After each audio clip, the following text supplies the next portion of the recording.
One good way of looking at croquet is to think of it as pool on a big area. It's the red and yellow ball against the blue and black ball.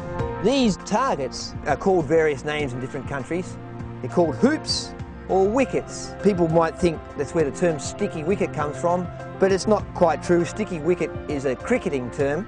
The distance the ball has to fit through the wicket is about the size of a dime. The aim is to get each ball through every wicket in a clockwise direction, then turn around and go anti-clockwise through the 6 wickets again, and then hit the peg. Croquet originated, they think, over in Normandy and went across to Ireland at the start. The shepherds played with what they called crochets, big long hooks that they used for putting the sheep back in order, I guess. You get a point for every wicket you go through and 1 point for hitting the peg, or the stake as it's called, and so it's first to 26 points wins the match.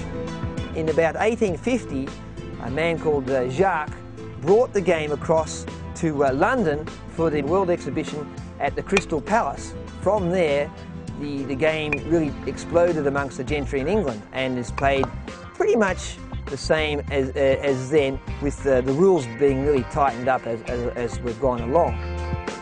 If I hit my red ball through a wicket, I get another turn. If my red ball hits the blue ball,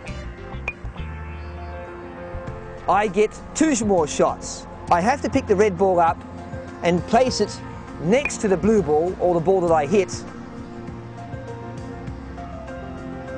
And when I hit the red ball, the blue ball must move. So what I could do if I was close to the wicket, I could place my red ball next to the blue, tap that, make it through the wicket, and I've got another continuation shot. I could turn around and hit that ball again and continue leapfrogging around the court. That is basically the general tactic to try and do. Use other balls to score your wickets. I was 7 times world champion of court tennis, and I'd built my own facility in Sydney.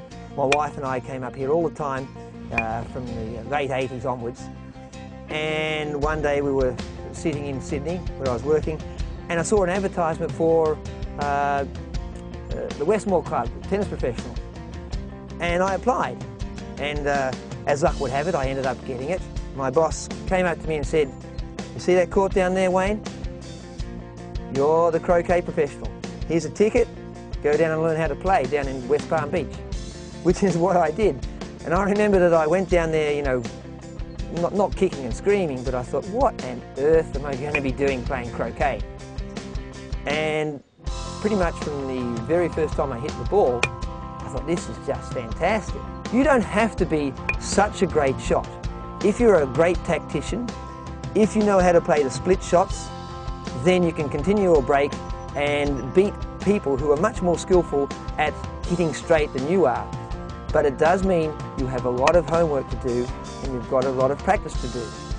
So really it's the intelligence behind the game plus the actual art of making split shots that I really love about it.